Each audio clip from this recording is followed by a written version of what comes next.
लियंग city number 1 high school. School के training ground में हजारों छात्र अपनी यूनिफॉर्म में समूहों में खड़े थे। माहौल बहुत तनावपूर्ण था, क्योंकि सभी प्लेसमेंट परीक्षा शुरू होने का इंतजार कर रहे थे। ऊपर से एक घोषणा होती है। सभी छात्रों को याद दिलाया जाता है कि केवल होंगजी क्लास में प्रवेश पाने वाले ही भविष्य में एलीट मार्शल आर्टिस्ट बन सकते हैं। तभी एक ताकतवर शरीर वाला, लाल भूरे बालों वाला इंस्ट्रक्टर आगे आता है। वह बताता है कि यह परीक्षा कॉलेज एंट्रेंस एग्जाम जैसी होगी। इसमें 2 भाग होंगे, एक सांस्कृतिक परीक्षा और एक मार्शल आर्ट्स परीक्षा। कुल अंक होंगे 750। 225 अंक सांस्कृतिक विषयों के लिए और 525 अंक मार्शल आर्ट्स के लिए। वह सभी को अपना सर्वश्रेष्ठ देने के लिए कहता है, लेकिन फिर उसका लहजा सख्त हो जाता है। वह कहता है कि केवल टॉप 10 छात्र ही होंगजी क्लास में जा पाएंगे। इसके बाद वह घोषणा करता है कि सांस्कृतिक परीक्षा जल्द ही शुरू होगी और सभी छात्रों को परीक्षा कक्ष में जाने के लिए कहा जाता है। भीड़ के बीच वही काले बालों वाला लड़का खड़ा था। उसने अपनी मुट्ठी कस ली। उसके मन में एक ही ख्याल था, मार्शल आर्टिस्ट बनने का मौका। उसे याद आता है कि कैसे हाई स्कूल के पहले साल में वह अचानक कोमा में चला गया था। उसके माता पिता ने उसकी हालत देखकर उसे 2 साल की छुट्टी दिला दी थी। जैसे ही वह आगे बढ़ता है, एक उकसाने वाली आवाज उसे रोकती है। फन रुई और उसके कुछ साथी उसका रास्ता रोक लेते हैं। वे उसका मजाक उड़ाते हैं। 2 साल गायब रहने वाला लड़का अब स्पेशल क्लास के लिए परीक्षा देने आया है। चेंडू शांत रहता है। वह फन रुई का हाथ हटाते हुए ठंडे अंदाज में कहता है, पहले खुद परीक्षा पास कर लो, फिर मेरी चिंता करना। यह कहकर वह आगे बढ़ जाता है और उन्हें कुछ पल के लिए चुप कर देता है। फन रोय का एक साथी गुस्से में कहता है कि चेंदू पहले 10वीं में बहुत कमजोर था, अब अचानक इतना घमंडी कैसे हो गया। वह कहता है कि परीक्षा के बाद उससे निपटना चाहिए। फन रुई धीरे से कहता है कि चेन दू की पकड़ पहले से ज्यादा मजबूत लग रही है। तभी दूसरा साथी सलाह देता है कि अभी कुछ करना ठीक नहीं होगा, वरना पकड़े जाने पर परीक्षा से बाहर कर दिए जाएंगे। बेहतर होगा कि मार्शल कॉम्बैट के दौरान उससे निपटा जाए। दृश्य बदलता है। परीक्षा कक्ष। चेंडू कंप्यूटर के सामने बैठा है और परीक्षा शुरू करता है। पास ही फन रुई हल्की सी खतरनाक मुस्कान के साथ सोचता है, अगर कॉम्बैट परीक्षा में चेंडू गलती से घायल हो जाए तो कोई शक भी नहीं करेगा। उसके मन में एक खतरनाक योजना बनती है। उधर चेंडू सवाल हल करना शुरू करता है। एक सवाल आता है, दुनिया की पृष्ठभूमि और हाई मार्शल एरा के पहले दिन का संक्षिप्त वर्णन करें। यह उसके लिए बहुत आसान था। उसके दिमाग में इतिहास तेजी से चलने लगता है। पुराने युग के वर्ष 2842 में मानवता ने एक एलियन सभ्यता की खोज की, जिसने जल्द ही पृथ्वी पर हमला कर दिया। जवाब में इंसानों ने परमाणु हथियारों का इस्तेमाल किया। इसी दौरान अंतरिक्ष से एक विशाल दानव आया, जिसका उद्देश्य पृथ्वी को निगलना था। इससे पूरी मानवता एक भयंकर युद्ध में शामिल हो गई।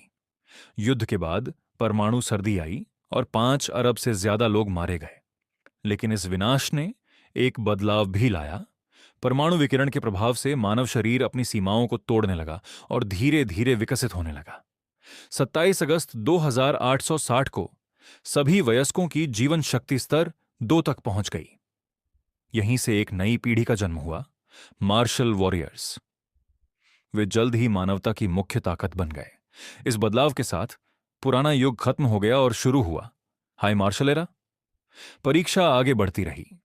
कई सवाल इतिहास और महान व्यक्तियों से जुड़े थे, लेकिन चेन ड्यू के लिए ये सब बहुत आसान थे। उसने तेजी से पूरी परीक्षा खत्म की और बिना किसी झिझक के सबमिट बटन दबा दिया। उसके चेहरे पर कोई भाव नहीं था, क्योंकि उसे पता था यह सांस्कृतिक परीक्षा उसके लिए बिल्कुल भी मुश्किल नहीं थी। जैसा कि उम्मीद थी, उसने परफेक्ट स्कोर हासिल कर लिया, लेकिन उसे जरा भी खुशी महसूस नहीं हुई।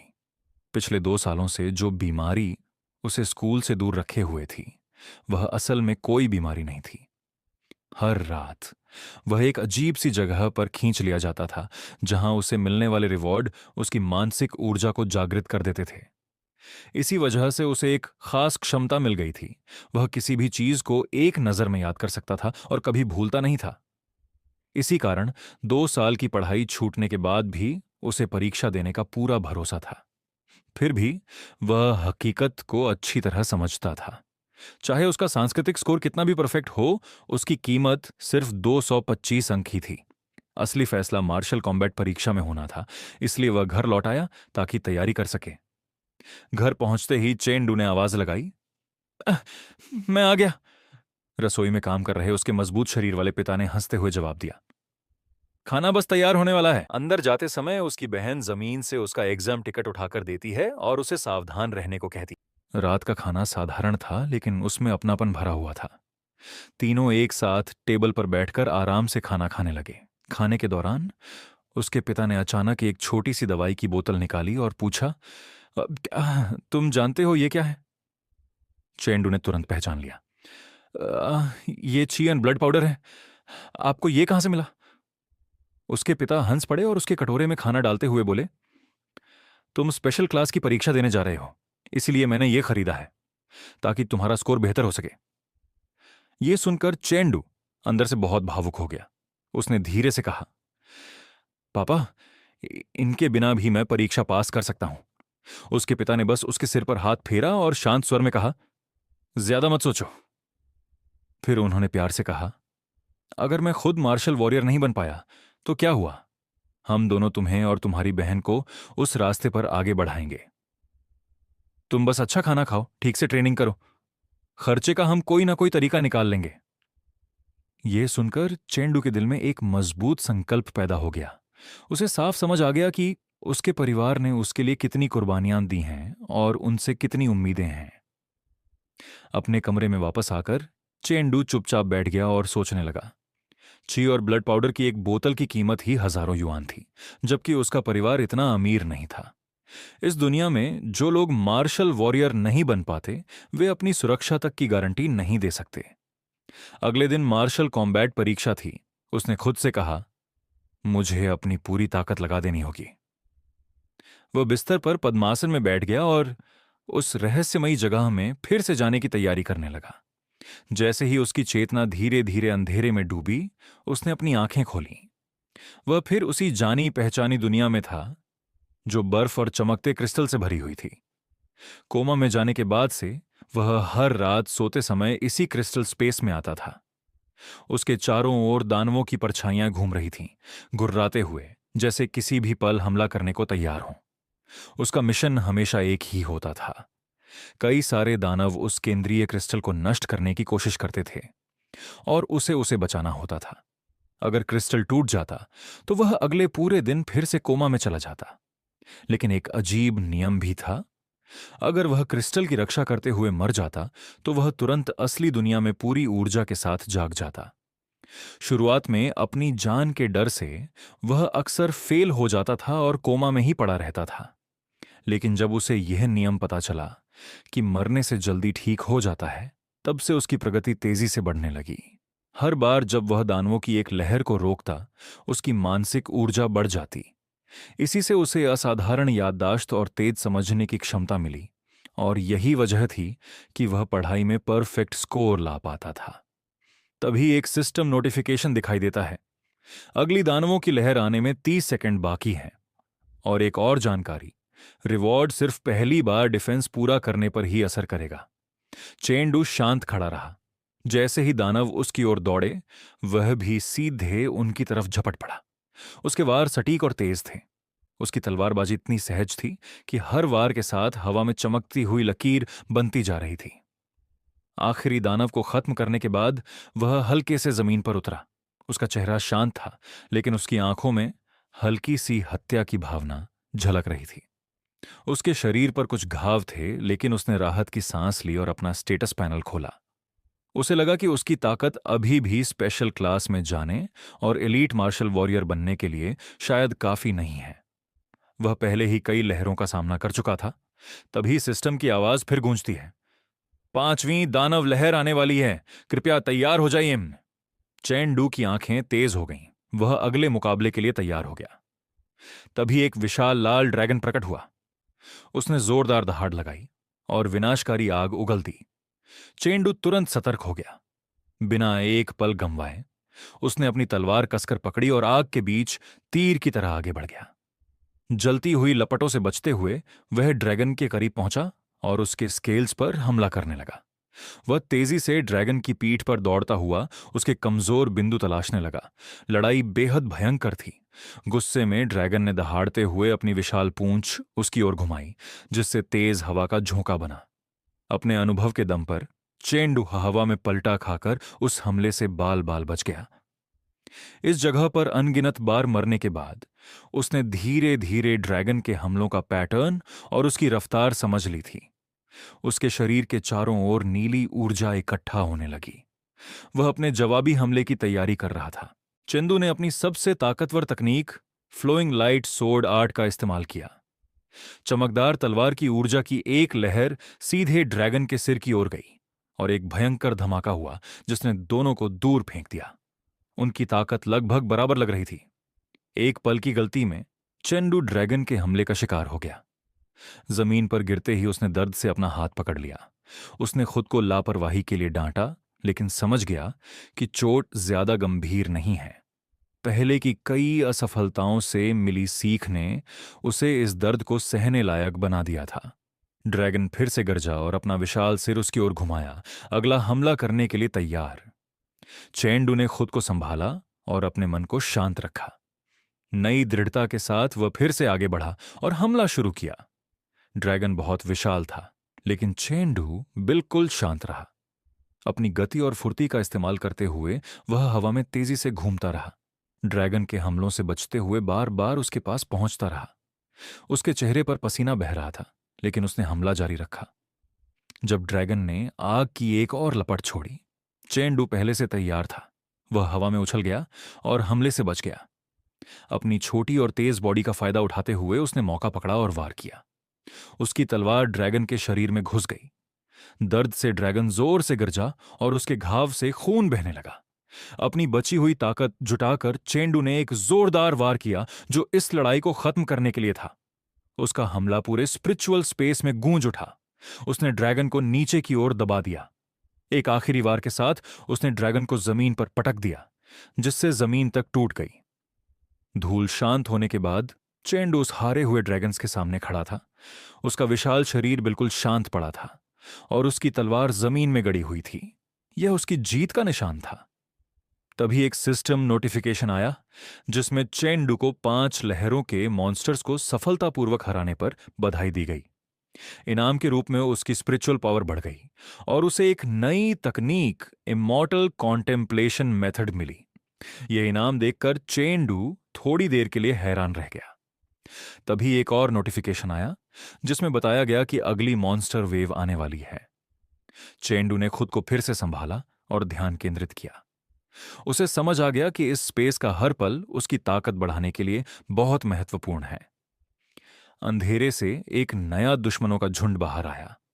इस बार लाल आंखों वाले ज़ॉम्बीज का समूह सामने था, जो पहले से ज्यादा खतरनाक लग रहे थे। वास्तविक दुनिया में चेंडू अपने बिस्तर पर बैठा सोच रहा था कि अभी क्या हुआ। उसे एहसास हुआ कि स्पिरिचुअल स्पेस के सभी मॉन्स्टर्स उससे ज्यादा ताकतवर हैं और उनकी संख्या करीब 30 है। जल्दीबाजी करने के बजाय उसने पहले नई तकनीक इमॉर्टल कॉन्टेम्पलेशन मेथड को समझने का फैसला किया। जैसे ही उसने इस तकनीक को एक्टिवेट किया, उसके सामने एक नीला चमकता इंटरफेस दिखाई दिया। जब उसने ध्यान लगाया, उसकी चेतना एक विशाल पानी जैसे संसार में खिंच गई और वह इंटरफेस धीरे धीरे गायब हो गया। उसके सामने एक बहुत बड़ा साया खड़ा था, जिसका आकार उससे कई गुना बड़ा था। चेंडू समझ गया कि यह विशाल आकृति उसी तकनीक का रूप है और उसकी ट्रेनिंग के दौरान उसका साथी बनेगी। वापस वास्तविक दुनिया में चेंडू अपने बिस्तर पर बैठकर ध्यान करता रहा।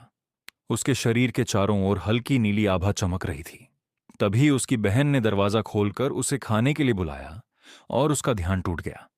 जब चेंडू कपड़े बदलने के लिए अपनी शर्ट उतार रहा था, उसकी बहन अचानक रुक गई।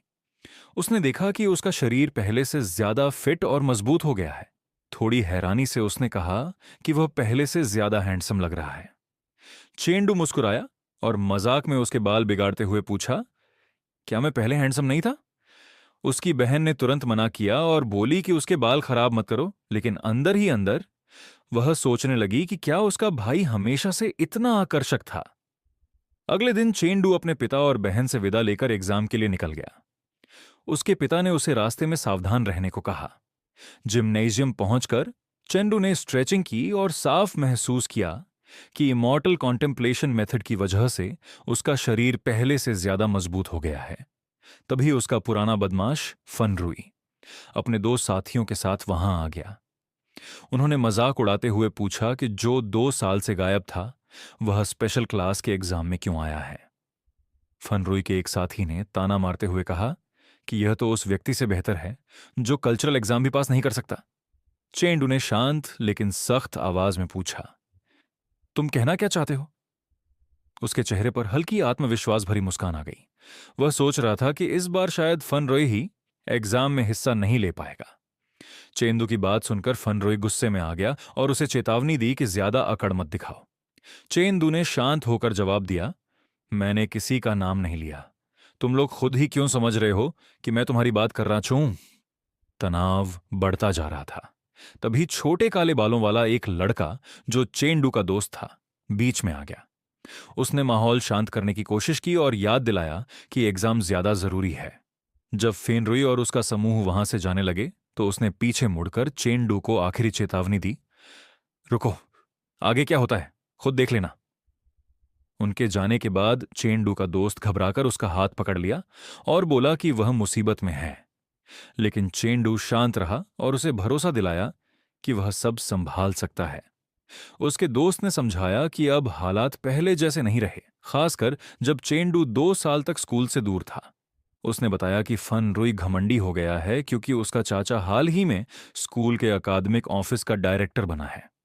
उसने यह भी कहा कि एक अफवाह है कि उस डायरेक्टर ने इस साल के मार्शल आर्ट्स एग्जाम के सवाल चुपके से फनरुई को पहले ही बता दिए हैं। यह सुनकर चेंडू ने अपनी आंखें सिकोड़ लीं। उसे समझ आ गया कि उसे सावधान रहना होगा क्योंकि फेनरुई शायद टीचर्स के साथ मिलकर कुछ कर सकता है।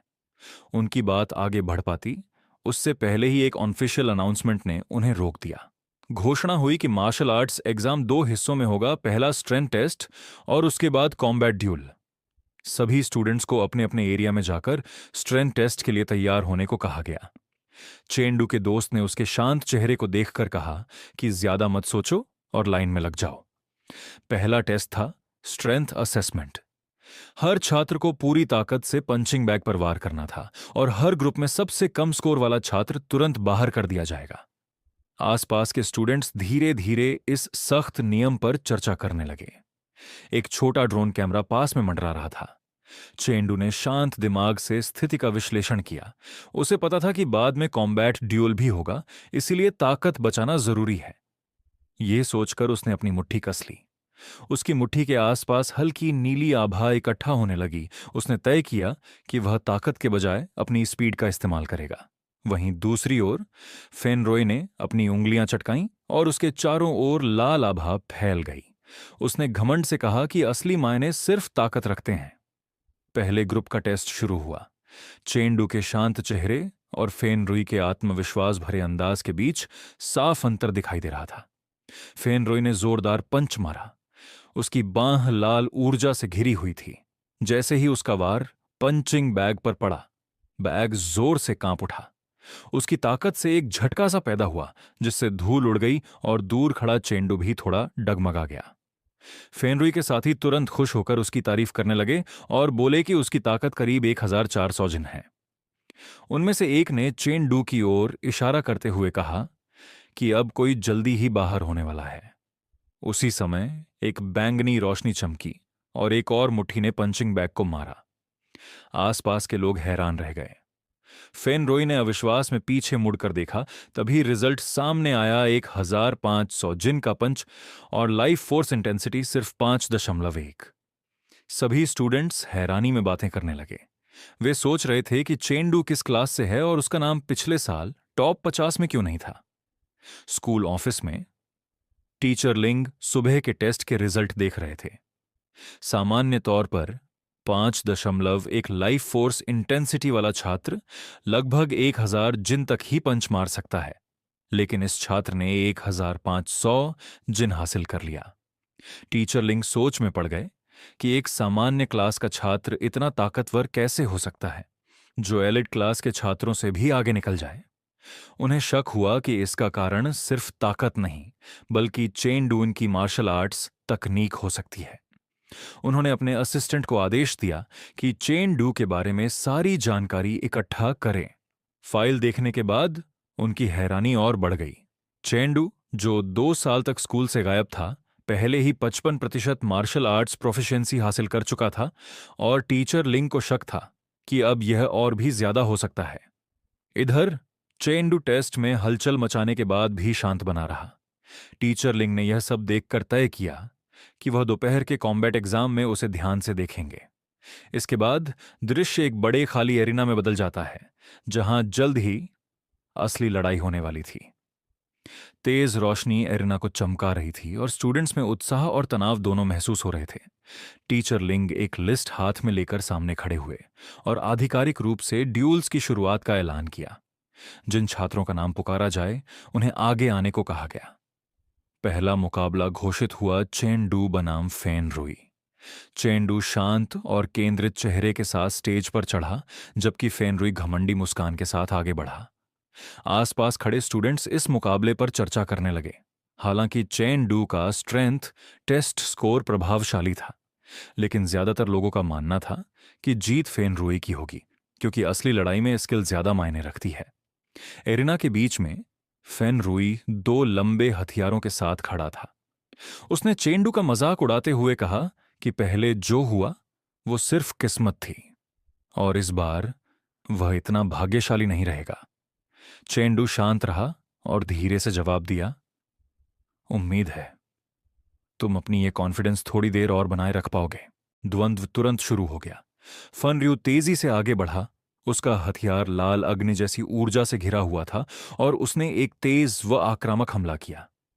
वह लगातार आगे बढ़ता रहा, अपने पोल आर्म को चौड़े घुमाव में घुमाते हुए, जिससे जलती हुई ऊर्जा की लपटें सीधे चेंडू की ओर बढ़ रही थीं। जैसे ही हमला लगने वाला था, चेंडू ने अपना हाथ उठाया। एक चमक के साथ उसके हाथ में एक बड़ा और खूबसूरत तलवार प्रकट हुई, जिसने हमले को रोक लिया। दोनों हथियार टकराए, लेकिन तुरंत ही चेंडू की ताकत साफ दिखने लगी। उसने आसानी से वार को पलट दिया, जिससे फन रयू पीछे लड़खड़ा गया और उसके मुंह से खून निकल आया। खुद को संभालने की कोशिश करते हुए फन रयू के मन में तेजी से विचार दौड़ने लगे। हांजी क्लास में प्रवेश का मौका दांव पर था। गुस्से और बेबसी से भरा उसकी आंखें लाल चमकने लगीं और उसने कहा कि यह जगह उसी की होगी। अपनी सारी शक्ति इकट्ठा करके उसने एक भयानक हमला किया, वुल्फ फैंग। एक जबरदस्त ऊर्जा पूरे एरना में फैल गई और यह तकनीक चेंडू की ओर टूट पड़ी। लेकिन इतनी ताकत के बावजूद चेंडू शांत रहा। उसने सटीक और नियंत्रित हरकतों से उन सभी ऊर्जावारों को आसानी से टाल दिया। जब उसके हमले लगातार असफल होने लगे, तो गुस्से में फन रयू चिल्लाया और एक अंतिम निराशाजनक वार करने के लिए अपना हथियार ऊपर उठाया। चेंडू आखिरी पल में एक तरफ हट गया और हथियार जमीन पर जा गिरा, जिससे एरिना का फर्श टूट गया और टुकड़े चारों ओर उड़ने लगे। धूल बैठने के बाद चेंडू केवल चेहरे पर कुछ हल्की खरोंचों के साथ खड़ा था। उसने शांत मन से सोचा कि असली इंसान से लड़ना क्रिस्टल स्पेस के मॉन्स्टर्स से लड़ने से थोड़ा अलग होता है। मौका देखते ही फन रयू फिर से हमला करने के लिए दौड़ा। अपनी बची हुई सारी ऊर्जा एक शक्तिशाली वार में लगा दी। दोनों के हथियार टकराए और तेज चमक उठी। चेंडू की नीली ऊर्जा और फन रयू की आग जैसी ऊर्जा आपस में भिड़ गईं। इसी दौरान चेंडू ने एक खास तकनीक का इस्तेमाल किया। उसने अपनी ऊर्जा के प्रवाह को नियंत्रित करते हुए पहले उसे पीछे खींचा और फिर अचानक आगे बढ़ाया, जिससे फन रू का संतुलन टूट गया। मौका मिलते ही चेंडू ने तुरंत पलटवार किया। उसने बर्फ जैसी नीली ऊर्जा का जोरदार हमला किया, जिसने फन रयू को घेर लिया। इस झटके से फन रयू पीछे जा गिरा। उसके मुंह से खून निकला और उसका हथियार हाथ से छूटकर जमीन पर गिर गया। तलवार से खत्म करने के बजाय चेंडू आगे बढ़ा और एक तेज मुक्का मारा। वह वार सीधे फन रयू के चेहरे पर लगा और उसकी आवाज पूरे एरिना में गूंज उठी। फन रयू तुरंत बेहोश होकर गिर पड़ा। चारों तरफ खड़े छात्र हैरान रह गए। कुछ को यकीन ही नहीं हुआ कि चेंडू जीत गया, जबकि कुछ सोचने लगे कि इतनी ताकत का फर्क कैसे हो सकता है। किसी ने तो यह भी शक किया कि शायद चेंडू ने कोई दवा इस्तेमाल की है। टीचर लिंग ने तुरंत सबको शांत किया। उन्होंने मेडिकल टीम को फन रियू का इलाज करने को कहा और अगले छात्रों को तैयार होने का आदेश दिया। जब चेंडुआ जाने लगा तो टीचर लिंग ने उसे वापस बुलाया। चेंडू सम्मान के साथ आगे आया और झुककर माफी मांगी कि वह अपनी ताकत को ठीक से नियंत्रित नहीं कर पाया। टीचर लिंग ने उसे समझाया कि लड़ाई में चोट लगना आम बात है और अगली बार सावधान रहने को कहा। फिर उसे घर जाकर आराम करने को कहा, लेकिन अंदर ही अंदर टीचर लिंग बहुत हैरान थे। फन रियू बुरी तरह घायल था, जबकि चेन डू को एक भी गंभीर चोट नहीं आई थी। उनके लिए यह सिर्फ जीत नहीं, बल्कि पूरी तरह से दबदबा दिखाने वाली लड़ाई थी। चेन डू के जाने के बाद टीचर लिंग ने अपने सहायक वांग काई को बुलाया और तुरंत हेडमास्टर से संपर्क करने का आदेश दिया। वांग काई ने तुरंत हां में जवाब दिया। बाद में स्कूल के शांत गलियारों से गुजरते हुए चेन 2 दिन भर की घटनाओं के बारे में सोच रहा था। अभी जल्दी था और उसे पता था कि उसके पिता और छोटी बहन देर से घर आएंगे। वह एक ट्रेनिंग रूम में पहुंचा जहां एक वर्चुअल कॉम्बैट केबिन मौजूद था। वह निजी ट्रेनिंग अफोर्ड नहीं कर सकता था, लेकिन स्कूल यह सुविधा देता था। इसमें जाकर छात्र अपने जैसे ताकत वाले लोगों से वर्चुअल लड़ाई कर सकते थे। चेंडू ने सोचा कि हाल ही में उसकी ट्रेनिंग ज्यादातर क्रिस्टल स्पेस में मॉन्स्टर्स से लड़ने पर ही रही है, इसलिए उसने वर्चुअल बैटल्स में ज्यादा हिस्सा नहीं लिया और उसका रैंक अभी भी ब्रॉन्ज लेवल पर था। मशीन तैयार करते हुए उसे आज की लड़ाई याद आई। इतनी बुरी हार के बाद फन रू अपने संपर्कों का इस्तेमाल करके उसे परेशान कर सकता है और शायद हंजी क्लास में उसके प्रवेश में बाधा डाल सकता है। खुले हुए ट्रेनिंग पॉड को देखते हुए चेन डू के मन में एक योजना बनी। वर्चुअल बैटल्स के नतीजे blue star youth leader board पर रिकॉर्ड होते थे, जिसे जीनियस लिस्ट भी कहा जाता था।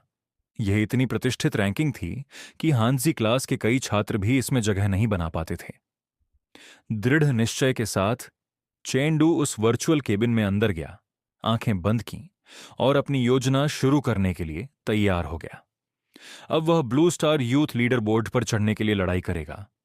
चेंडू को समझ आ गया कि अगर वह ऊंची रैंक हासिल कर लेता है तो वह सिर्फ अपनी काबिलियत के दम पर हांजी क्लास में जगह पक्की कर सकता है, बिना किसी राजनीतिक दखल के। जैसे ही वर्चुअल कॉम्बैट कैबिन एक्टिव हुआ, उसका अवतार डिजिटल दुनिया में दिखाई दिया, जिसने बनी ईयर्स वाला हुडी पहना हुआ था। वर्चुअल स्पेस में जाकर चेन डू ने होलोग्रामिक इंटरफेस खोला। क्रिस्टल स्पेस मिलने के बाद उसने वर्चुअल केबिन का बहुत कम इस्तेमाल किया था, इसलिए उसने सोचा कि पहले एक वार्म अप मैच से शुरुआत करे। अपनी पहचान छुपाने के लिए उसका अवतार एक मजाकिया पिग मास्क पहनकर सामने आया। खाली सफेद एरिना में तलवार हाथ में लेकर खड़े चेंडू ने चारों तरफ देखा और सोचा कि उसका विरोधी कहां है। अचानक पीछे और ऊपर से एक लड़की की आवाज आई, जो उसका मजाक उड़ा रही थी कि उसकी रिएक्शन स्पीड बहुत धीमी है। वह मुड़ भी नहीं पाया था कि बैंगनी बालों वाली एक लड़की, जो 2 खंजर पकड़े हुए थी, ऊपर से नीचे आई और अचानक हमला कर दिया। चेंडू का अवतार तुरंत डिफेंस में चला गया। उस रहस्यमयी लड़की ने अपने हमले के बाद एक तेज किक मारी, जिससे उसे संभलने का मौका भी नहीं मिला। हालांकि वह थोड़ा लड़खड़ा गया, फिर भी चेंडू ने उस वार को रोक लिया। लड़की मुस्कुराई और बोली कि उसकी रिएक्शन ठीक है। अपने खंजर तैयार रखते हुए उसने कहा कि यह कोई स्कूल टेस्ट नहीं है और वह अगला हमला करने से पहले उसे तैयारी का मौका नहीं देगी। चेंडू ने खुद को संभाला और अपनी तलवार उठाई। उसके चारों ओर नीली ऊर्जा इकट्ठा होने लगी। उसने अपनी गलती मानते हुए कहा कि अब वह उसे दोबारा अचानक हमला करने का मौका नहीं देगा। जैसे ही लड़की फिर से आगे बढ़ी, चेंडू तेजी से हिला और अपनी एक परछाई बना दी। लड़की के खंजर उस परछाई को काटते हुए निकल गए, लेकिन असली चेन डू बच गया। मौका देखकर चेंडू ने पलटवार किया, एजोर ड्रैगन पॉइंट पियर्स, लेकिन लड़की ने आसानी से उस वार को रोक दिया। शांत होकर उसने उसकी तकनीक को देखा और कहा कि वह इस पियर्सिंग मूव को एक साधारण तलवार वार की तरह इस्तेमाल कर रहा है। उसने पूछा कि क्या वह सच में इस तकनीक को समझता भी है। आसानी से उसके हमले को रोकते हुए उसने उसे एक सलाह दी। फ्लोइंग लाइट स्वॉर्ड आर्ट के 4 रूप होते हैं, लेकिन इन्हें सख्ती से नहीं अपनाना चाहिए। असली ध्यान इसकी भावना पर होना चाहिए, सिर्फ इसके रूपों पर नहीं। उसकी बात सुनकर चेंडू के अंदर एक समझ पैदा हुई। उसकी आंखें चौड़ी हो गईं और वह सोचने लगा कि तलवार की तकनीकें तय रूपों में ही क्यों सीमित होनी चाहिए। सोचते हुए उसने यह भी सोचा कि वह लड़की उसकी सोर्ड स्टाइल को कैसे पहचान गई, लेकिन उसका यह ध्यान भटकना भारी पड़ गया। अचानक वह लड़की उसके पीछे आ गई और बोली कि ध्यान मत खो। चेंडू उसकी गति देखकर चौंक गया। वह उसकी हरकतों को ठीक से देख भी नहीं पा रहा था। लड़की ने पीछे खड़े होकर कहा कि वह लापरवाह हो गया है। अब हार तय थी और चेंडू बस यही सोच सका कि यह रहस्यमयी विरोधी आखिर है कौन। उसकी आंखों में बैंगनी ऊर्जा चमकी और उसने अंतिम वार किया। एक ही पल में चेंडू का अवतार हार गया। सिस्टम ने तुरंत परिणाम दिखाया। स्प्रे स्प्रे बेयर हार गया। मैच का रिजल्ट सामने आया। चेंडू लिटिल गर्ल हु सेल्स न्यूक्स नाम के खिलाड़ी से हार गया था और उसके 10 पॉइंट्स कट गए। उसे एरिना से बाहर टेलीपोर्ट कर दिया गया। तैयारी वाले क्षेत्र में वापस आकर चेंडू उस लड़ाई के बारे में सोचने लगा। उसका मास्क टूट चुका था और लड़की की सलाह उसके दिमाग में गूंज रही थी। उसे मार्शल आर्ट की असली भावना को समझना होगा। सिस्टम इंटरफेस को देखते हुए उसे धीरे धीरे एक बात समझ आई। फ्लोइंग लाइट सोर्ड आर्ट के 4 रूपों में से सिर्फ एजर ड्रैगन पॉइंट पियर्स ही था जिसे उसने पूरी तरह नहीं सीखा था। दोबारा सोचने पर उसे समझ आया कि यह सिर्फ एक पियर्सिंग मूव नहीं है, बल्कि एक असैसिन जैसा हमला है। अब तक वह बहुत सीधा और ईमानदारी से लड़ रहा था, लेकिन एक असैसिन की ताकत अचानक और अनदेखे हमलों में होती है। ये समझ उसे उत्साहित कर गई। वह तुरंत इसे आजमाना चाहता था, इसीलिए उसने एक और मैच के लिए एंट्री कर दी। इस बार उसका सामना एक बड़े और ताकतवर फाइटर से हुआ जो भारी जंजीर वाला हथियार चला रहा था। चेंडू ने हल्की सांस ली। चालाक दुश्मन से अब सीधी ताकत वाले विरोधी पर आ गया था। मैच शुरू होते ही उस फाइटर ने अपनी जंजीर वाला हथियार उसकी ओर फेंका। चेंडू नीली ऊर्जा के साथ आगे बढ़ा। सीधा सामना करने के लिए तैयार था, क्योंकि उसे अपने मार्शल स्किल पर भरोसा था। लेकिन विरोधी ने तुरंत एक बड़ा एरिया अटैक किया, drawing a line on the ground, जिससे चेंडू को अपनी रणनीति बदलनी पड़ी। चेंडू ने उस हमले को चकमा दिया और जवाब में तलवार की तकनीक इस्तेमाल की, गोल्डन गीज अक्रॉस द स्काई। विरोधी हंसा और बोला कि वह तलवार का सही इस्तेमाल नहीं कर रहा है। उसने चेतावनी दी कि थोड़ी सी बेहतर स्किल होने का मतलब यह नहीं कि वह लापरवाही से हमला करे।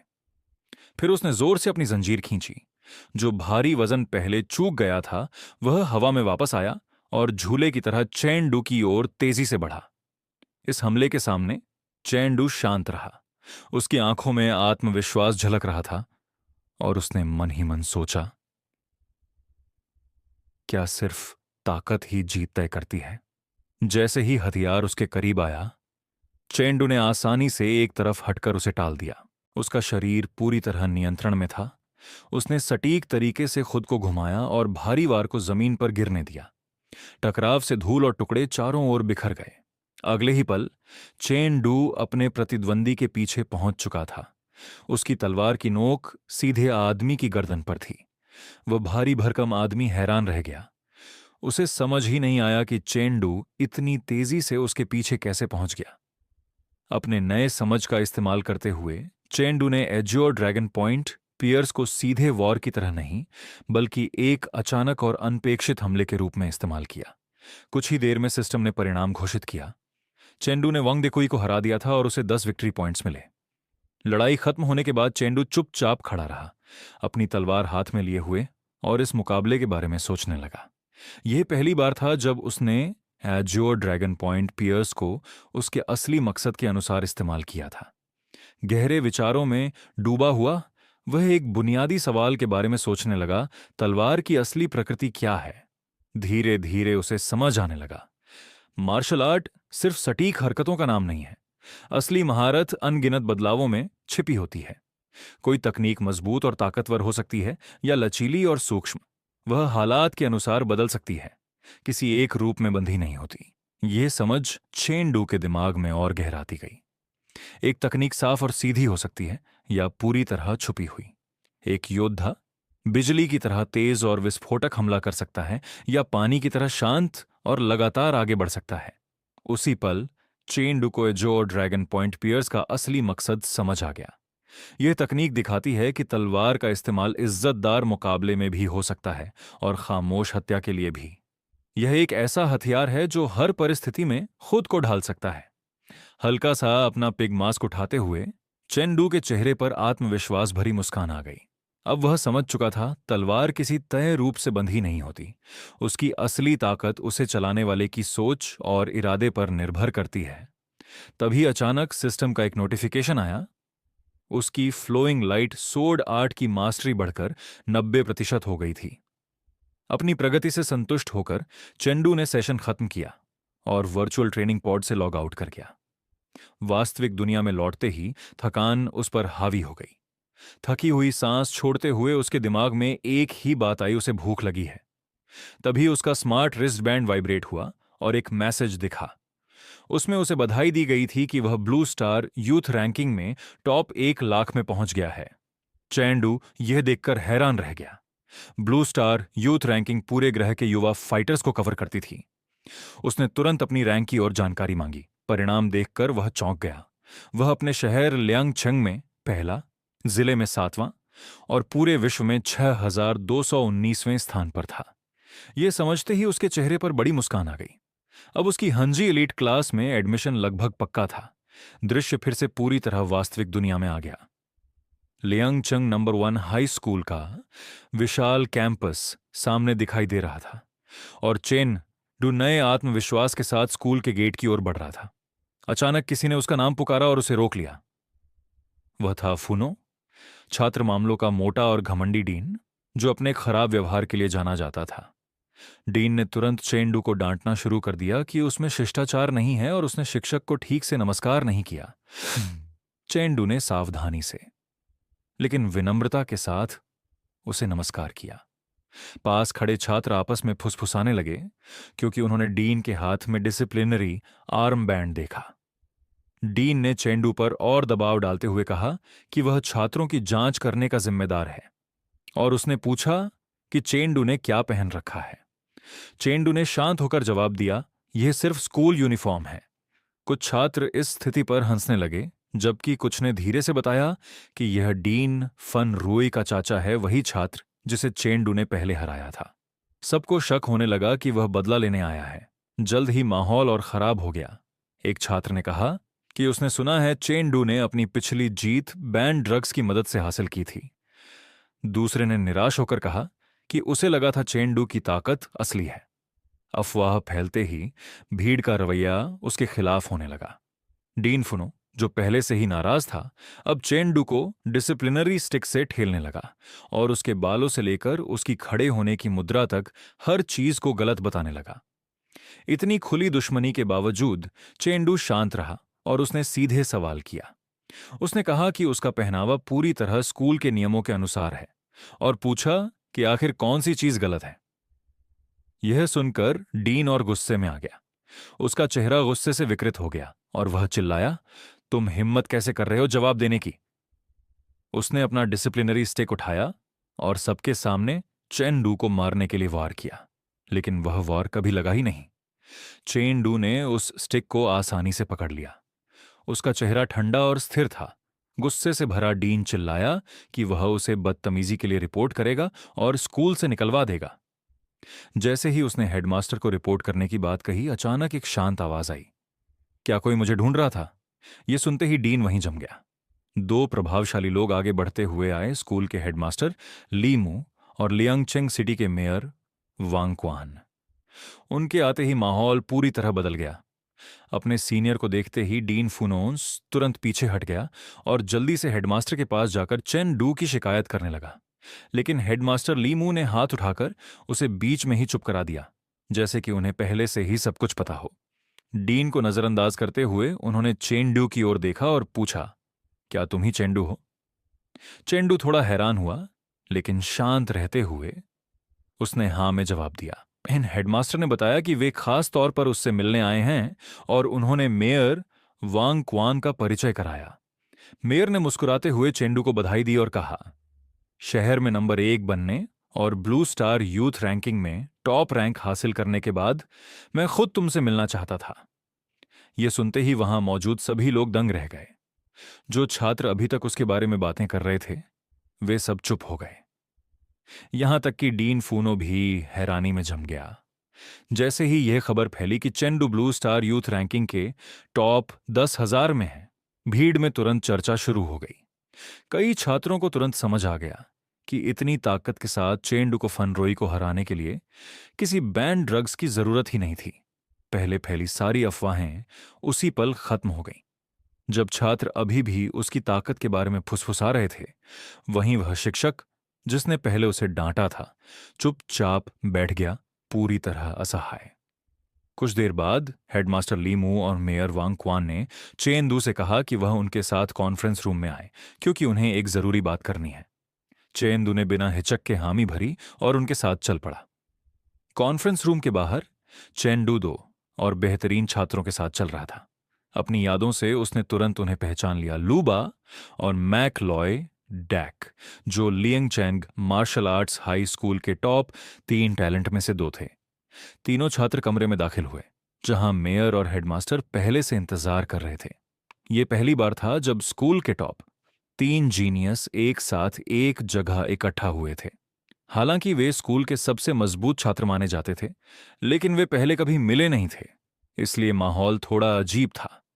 तीनों ने हल्का सा सिर हिलाकर एक दूसरे को नमस्ते किया और फिर चुप हो गए। मीटिंग जल्दी शुरू हो गई। मेयर वांग क्वान सीधे मुद्दे पर आए। उन्होंने बताया कि टूवेन क्षेत्र के 100 शहर मिलकर एक बड़ी प्रतियोगिता आयोजित करने वाले हैं, जो ग्रेजुएट होने वाले छात्रों के लिए होगी।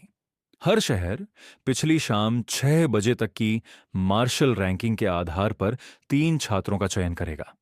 इस प्रतियोगिता का नाम है बैटल ऑफ 100 सिटीज। यह इवेंट 3 दिन तक चलेगा और एक तय हाई स्कूल में आयोजित किया जाएगा। हर टीम का नेतृत्व एक लेवल 15 या उससे ऊपर के मार्शल आर्टिस्ट द्वारा किया जाएगा। इनाम भी काफी बड़े थे। टॉप 10 में आने वाले छात्रों को कॉलेज एंट्रेंस एग्जाम में बोनस पॉइंट्स मिलेंगे, साथ ही कम से कम 10 अतिरिक्त अंक और 1 लाख युआन का इनाम। यह सुनकर चेंडू का चेहरा गंभीर हो गया। सब कुछ समझाने के बाद मेयर ने तीनों से पूछा कि क्या वे इस प्रतियोगिता में हिस्सा लेना चाहते हैं। सबसे पहले लूबा ने सवाल किया कि यह प्रतियोगिता पारंपरिक एरिना फॉर्मेट में क्यों नहीं होगी। मेयर ने साफ किया कि यह प्रतियोगिता असली लड़ाई के अनुभव पर ज्यादा केंद्रित है और चेतावनी दी कि यह बहुत खतरनाक हो सकती है, यहां तक कि जान का खतरा भी हो सकता है। खतरे के बावजूद चेंडू आत्मविश्वास से भरा हुआ था।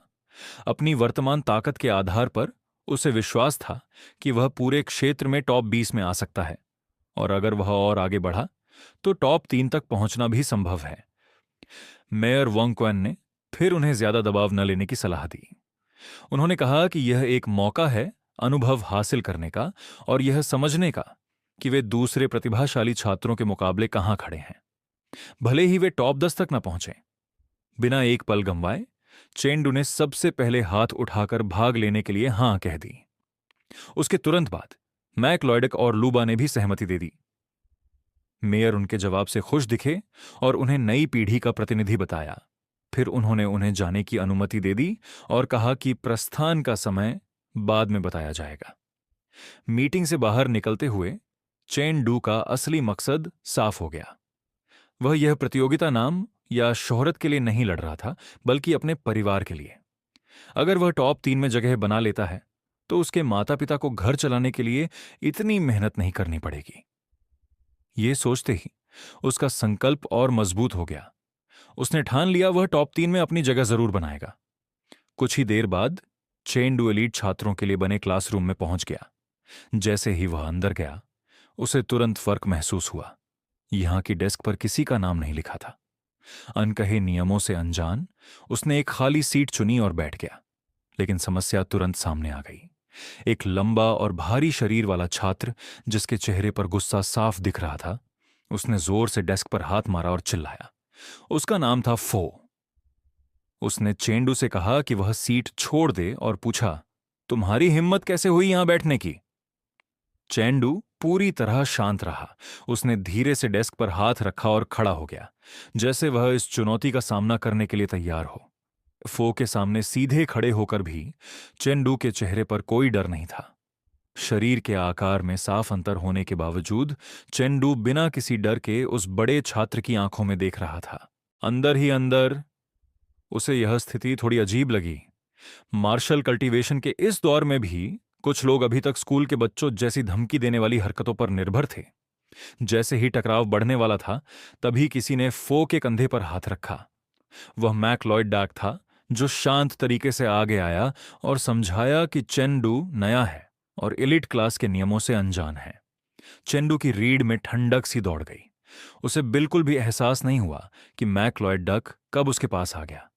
सिर्फ इसी बात से उसने समझ लिया कि मैक लॉयड डक की ताकत उससे काफी ज्यादा है। अपनी कमजोरी समझते हुए फो के पास पीछे हटने के अलावा कोई रास्ता नहीं था। अपनी इज्जत बचाने के लिए वह बड़बड़ाया कि चेंडू सिर्फ मैक लॉयड डैक की वजह से बच गया है।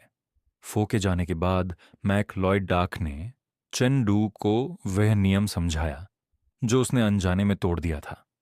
एलीट क्लास में बैठने की जगह पूरी तरह ताकत के आधार पर तय होती है। लूबा ने भी समझाते हुए कमरे की तरफ इशारा किया। हर महीने एलीट क्लास में असली लड़ाई के जरिए सीट रैंकिंग तय होती है। सबसे नीचे के 10 छात्रों को अगले पूरे महीने खड़े होकर क्लास अटेंड करनी पड़ती है। यही सुनकर चेंडू हैरान रह गया कि क्लास के अंदर इतनी कड़ी प्रतिस्पर्धा है। मैक लॉयड डक ने आगे बताया कि इस महीने की रैंकिंग पहले ही तय हो चुकी है, क्योंकि चेंडू नया है। उसे अपनी जगह पाने के लिए चैलेंज मैच लड़ना होगा। यह सुनकर चेंडू के चेहरे पर हल्की मुस्कान आ गई।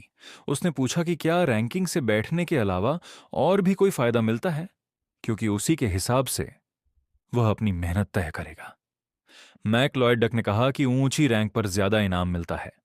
सबसे जरूरी बात यह है कि हर महीने मिलने वाले कल्चरेशन रिसोर्सेज भी रैंक के आधार पर तय होते हैं। इतना कहकर वह आराम से नंबर 1 वाली सीट पर बैठ गया। रिसोर्सेज का नाम सुनते ही चेंडू का ध्यान तुरंत उधर गया। उसे समझ आ गया कि यह एक बड़ा मौका है, इसीलिए उसे जितना हो सके उतना ऊपर पहुंचना होगा। उत्साह के साथ उसने कहा कि यह चैलेंज जरूर करना चाहिए। उसी समय गुलाबी बालों वाला और लाल आर्म बैंड पहने एक टीचर दरवाजे पर आया। उसने सभी को तैयार होने का इशारा किया, बताया कि क्लास शुरू हो रही है और सभी छात्रों को पास के कॉम्बैट ट्रेनिंग हॉल में जाने को कहा। दृश्य बदलकर बड़े कॉम्बैट हॉल में पहुंचता है, जहां एलीट क्लास के छात्र लाइन में खड़े थे। टीचर ने चेंडू को नियम समझाए। नए चैलेंजर के तौर पर उसे ज्यादा से ज्यादा 3 चैलेंज करने का मौका मिलेगा और उसकी फाइनल रैंक उन्हीं लड़ाइयों के नतीजों पर तय होगी। बिना समय गंवाए चेंडू ने अपनी तलवार निकाली, आगे बढ़ा और साफ आवाज में कहा कि वह रैंक 10 को चैलेंज करना चाहता है। उसका यह फैसला सुनकर टीचर भी चौंक गया। उसने नहीं सोचा था कि नया छात्र सीधे टॉप 10 को निशाना बनाएगा। बाकी छात्र भी आपस में चर्चा करने लगे। कुछ लोग बोले कि चेंडू शांत और सीधा लगता है, लेकिन उसने बहुत जोखिम भरा फैसला लिया है। टीचर को भी अंदर ही अंदर शक था कि चेंडू जीत पाएगा या नहीं।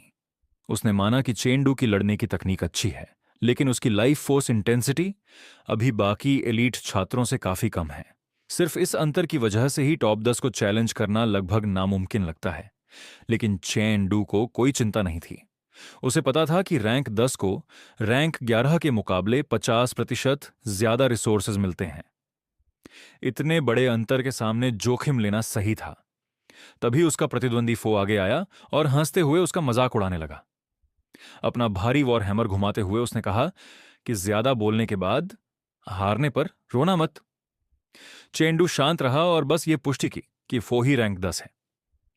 फो ने खतरनाक मुस्कान के साथ कहा, हाँ, और तुमने गलत इंसान चुन लिया है।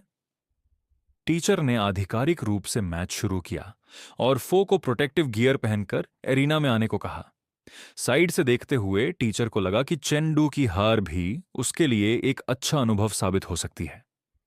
बड़े कॉम्बैट हॉल के बीच में दोनों आमने सामने खड़े थे, फो अपने भारी वॉर हैमर के साथ और चेंडू अपनी तलवार पकड़े हुए।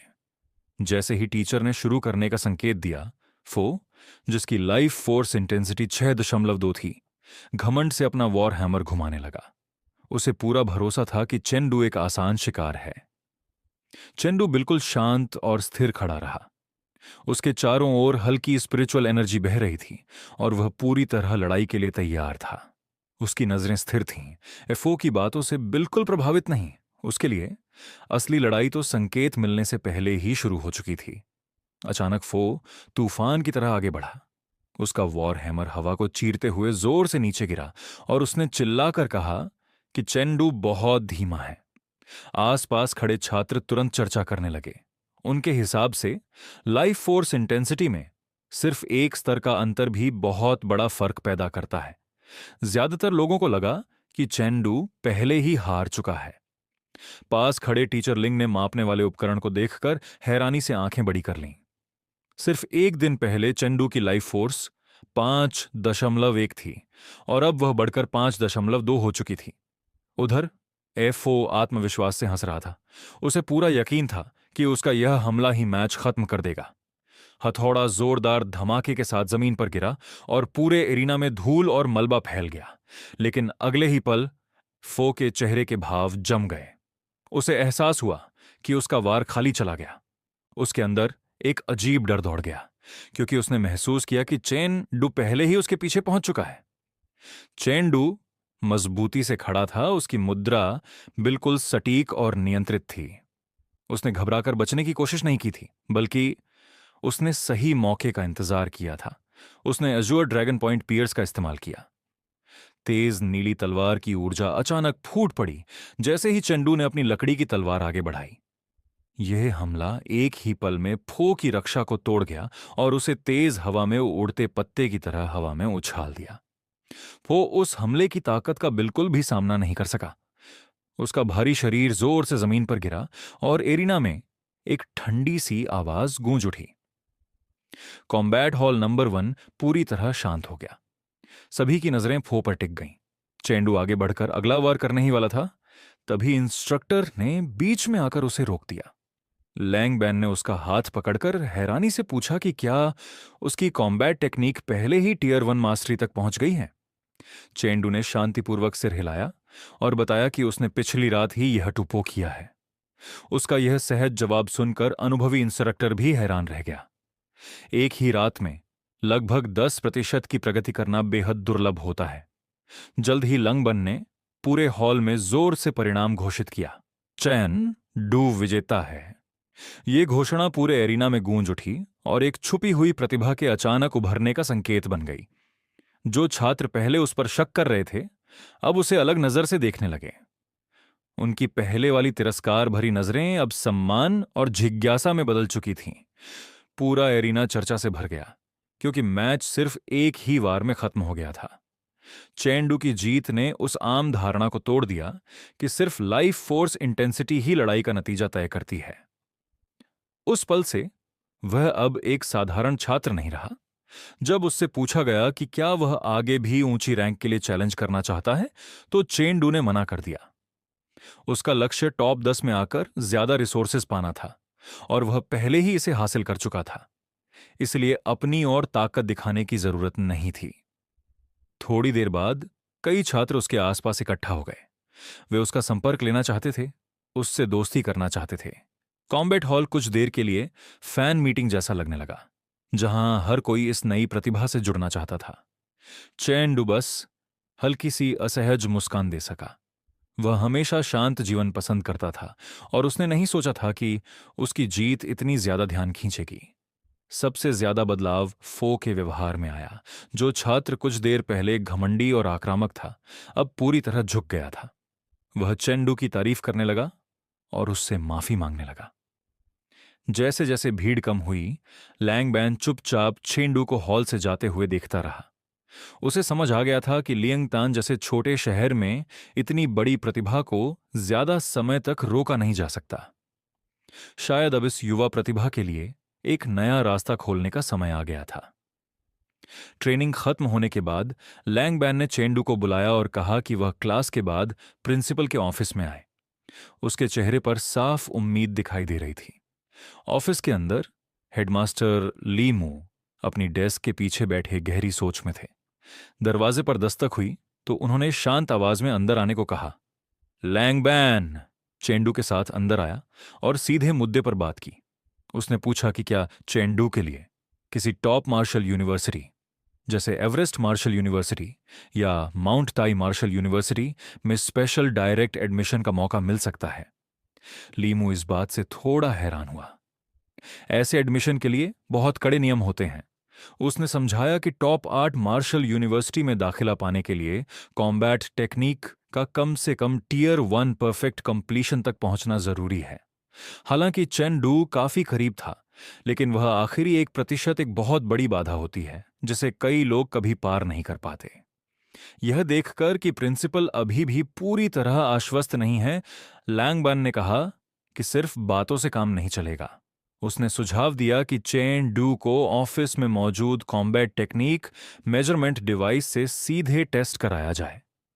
लीमू ने सहमति जताई और टेस्टिंग मैनिक्विन की ओर इशारा किया जो टियर 1 टेक्निक्स की अधिकतम शक्ति को माप सकता था।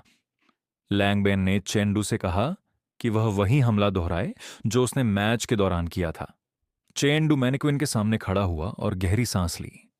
जैसे ही उसने अपना ध्यान केंद्रित किया, कमरा पूरी तरह शांत हो गया। उसकी नजरें तेज हो गईं और उसके आसपास एक मजबूत दबाव महसूस होने लगा, क्योंकि वह अपनी असली ताकत दिखाने की तैयारी कर रहा था। उसने फिर से एज़्योर ड्रैगन पॉइंट पियर्स का इस्तेमाल किया। यह वॉर बिजली की तरह तेज था। नीली तलवार की ऊर्जा हवा को चीरती हुई आगे बढ़ी और जबरदस्त ताकत के साथ लक्ष्य से टकराई। एक तेज धमाका हुआ जैसे ही ऊर्जा मैनिक्विन से टकराकर फट गई। उसकी विनाशकारी शक्ति एक सामान्य हाई स्कूल छात्र से कहीं ज्यादा थी। लीमू वहीं खड़ा रह गया जब उसने देखा कि टेस्टिंग मैनिक्विन का सिर पूरी तरह टूट चुका है। उसने पहले कभी किसी छात्र को इतनी ताकत के साथ कॉम्बैट टेक्निक इस्तेमाल करते नहीं देखा था। टूटी हुई मशीन को देखकर चेंडू ने सिर खुजलाया और जल्दी से माफी मांगी, ये कहते हुए कि उसे नहीं पता था कि यह मशीन इतनी कमजोर होगी। लंगबैन बहुत ज्यादा उत्साहित हो गया। उसने कहा कि चेंडू एक जन्मजात लड़ाकू प्रतिभा है। सही समय पर वार करने की उसकी समझ और अपनी ताकत पर उसका सटीक कंट्रोल बेहद शानदार था। ट्रेनिंग हो या असली लड़ाई, चेंडू ने अपनी उम्र से कहीं ज्यादा परिपक्वता दिखाई, जैसे उसने पहले ही अनगिनत जीवन मृत्यु की लड़ाइयां झेली हों। यह सब देखकर लीमू पूरी तरह आश्वस्त हो गया। उसने घोषणा की कि स्कूल के सभी टॉप टियर कल्टीवेशन रिसोर्सेज अब चेंडू को प्राथमिकता के साथ दिए जाएंगे। इसके अलावा अगर चेंडू आने वाली प्रतियोगिता में अच्छा प्रदर्शन करता है तो वह खुद उसके लिए स्पेशल डायरेक्ट एडमिशन कोटा की व्यवस्था करेगा। यह सुनकर चेंडू ने एक सवाल पूछा। वह जानना चाहता था कि इस स्पेशल एडमिशन पाथ का असली मतलब क्या है। भले ही वह ताकतवर था, लेकिन हायर एजुकेशन के बारे में उसे ज्यादा जानकारी नहीं थी। लैंगबैन ने समझाया कि आमतौर पर किसी भी टॉप 8 मार्शल यूनिवर्सिटीज में प्रवेश पाने के लिए लाइफ फोर्स इंटेंसिटी कम से कम 6.5 होनी चाहिए। चेंडू के वर्तमान स्तर के साथ पारंपरिक परीक्षा के जरिए प्रवेश पाना बहुत मुश्किल होगा, लेकिन कॉम्बैट टेक्निक एडमिशन पाथवे के जरिए चेंडू को सिर्फ एंट्रेंस एग्जाम से 1 महीने पहले टियर 1 परफेक्ट कंप्लीशन तक पहुंचना होगा। अगर वह यह हासिल कर लेता है तो बड़े बड़े यूनिवर्सिटीज के इंस्ट्रक्टर्स खुद स्कूल आकर उसकी क्षमता का मूल्यांकन करेंगे। इसके बाद चेंडू ने पूछा कि अगर वह इस इवेल्युएशन को पास कर लेता है तो क्या वह अपनी पसंद की यूनिवर्सिटी चुन सकता है। उसने बताया कि उसका असली लक्ष्य वोंग शून मार्शल यूनिवर्सिटी है, न कि सबसे टॉप रैंक वाली यूनिवर्सिटीज। यह सुनकर लैंगबैन हैरान रह गया। उसके हिसाब से भले ही टॉप यूनिवर्सिटीज के रिसोर्सेज लगभग समान होते हैं, लेकिन उनकी प्रतिष्ठा और प्रभाव बहुत अलग होते हैं। ऐसे में कम रैंक वाली यूनिवर्सिटी चुनना काफी अजीब था। चेंडू का चेहरा अचानक गंभीर हो गया। उसे एक दर्दनाक याद आ गई।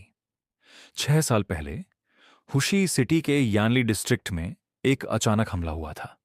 उस हमले ने उसकी पूरी जिंदगी बदल दी थी।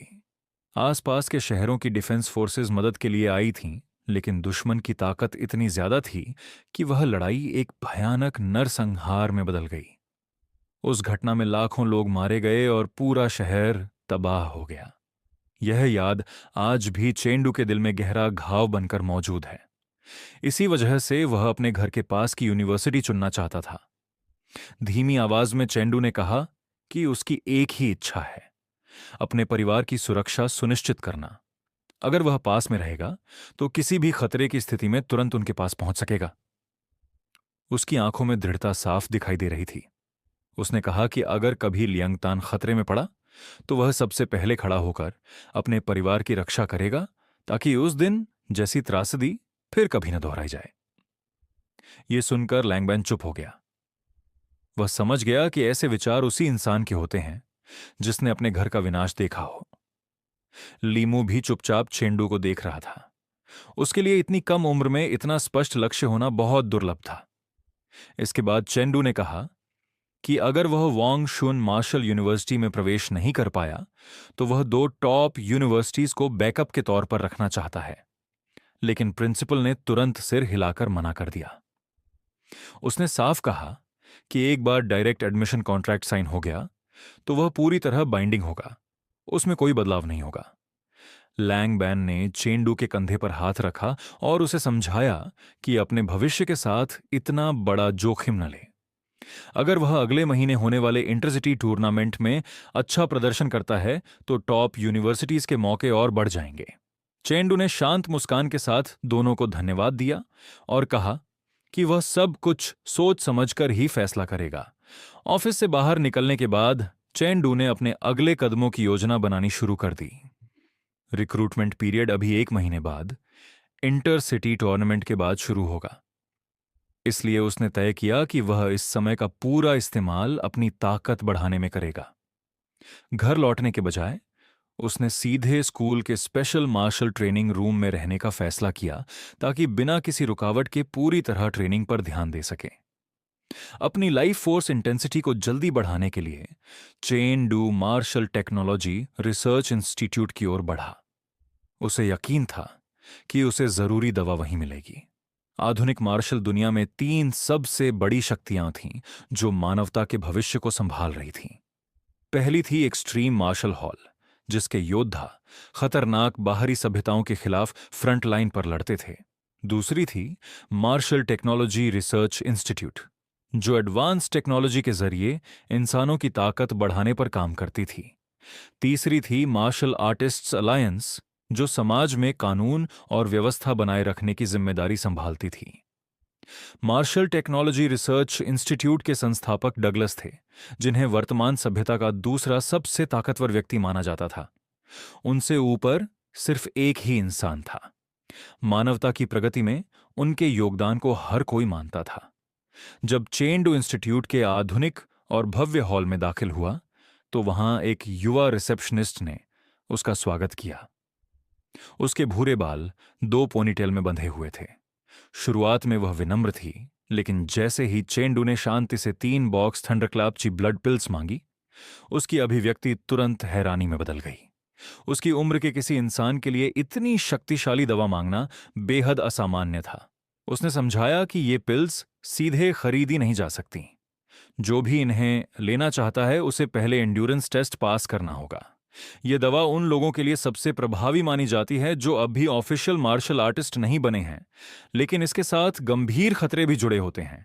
दवा खाने के बाद यह तेज बिजली जैसी ऊर्जा में बदल जाती है, जो शरीर के मेरिडियंस में तेजी से दौड़ती है।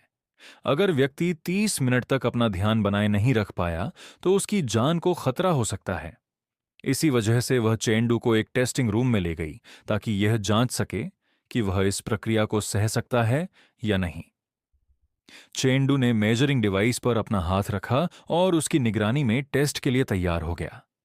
उसका चेहरा शांत और दृढ़ था, जैसे उसने पहले ही तय कर लिया हो कि वह इसे पार कर लेगा।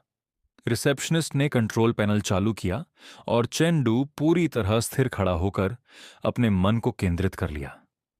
लेकिन जैसे जैसे टेस्ट आगे बढ़ा, स्क्रीन पर दिखाई देने वाला डेटा देखकर वह हैरानी से जड़ हो गई। उसकी आंखें चौड़ी हो गईं, जैसे उसने कुछ अविश्वसनीय देख लिया हो।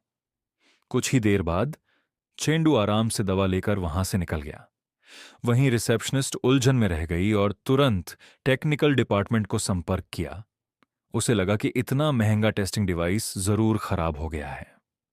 अपने प्राइवेट ट्रेनिंग रूम में वापस आकर चेंडू ने पिल्स को ध्यान से देखा। निर्देशों के अनुसार एक सामान्य व्यक्ति दिन में सिर्फ एक पिल ही सुरक्षित रूप से ले सकता था और 10 दिनों में अधिकतम 3 पिल्स।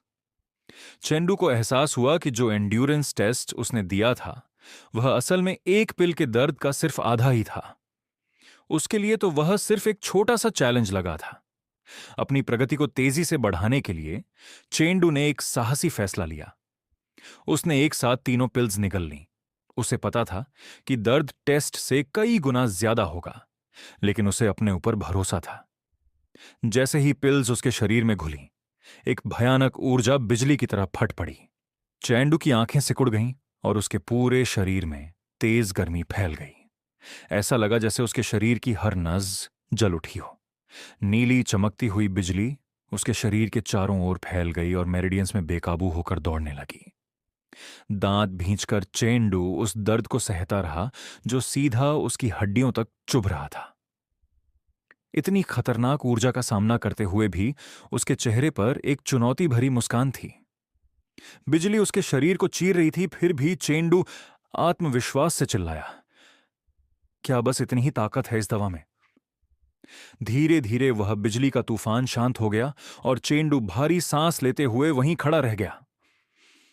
उसका शरीर पसीने से भीग चुका था, वह पूरी तरह थक गया था, लेकिन उसकी आंखों में अभी भी दृढ़ निश्चय चमक रहा था। तभी सिस्टम नोटिफिकेशन आया। उसकी लाइफ फोर्स इंटेंसिटी 5.2 से बढ़कर 5.3 हो गई है। चेंडू ने अपनी मुट्ठी भींची और संतोष से मुस्कुराया। यह उसके 6.5 के लक्ष्य की ओर एक और कदम था। लेकिन जल्दी ही उसे एक कठिन सच्चाई का एहसास हुआ। जो पिल्स 1 महीने तक चलनी चाहिए थीं, वे अब सिर्फ 10 दिन ही चलेंगी। इस रफ्तार से उसके कार्ड में मौजूद पैसे सिर्फ 2 महीने से भी कम समय तक उसकी ट्रेनिंग चला पाएंगे। ट्रेनिंग रूम के फर्श पर लेटे हुए चेंडू ने सोचना शुरू किया कि आगे के महंगे कल्टीवेशन के लिए पैसे कैसे जुटाए जाएं। जल्दी ही वह एक निष्कर्ष पर पहुंचा। अगर उसे पर्याप्त इनाम चाहिए तो उसे आने वाले इंटर 100 सिटीज टूर्नामेंट में टॉप 2 में जगह बनानी होगी। पिल्स का दर्द और थकान आखिरकार उस पर हावी हो गए और उसका शरीर कुछ समय के लिए हिलने डुलने लायक नहीं रहा। लेकिन समय बर्बाद न करने के लिए चेंडू ने आंखें बंद की और क्रिस्टल स्पेस में प्रवेश कर गया ताकि वह अपनी मानसिक शक्ति की ट्रेनिंग जारी रख सके।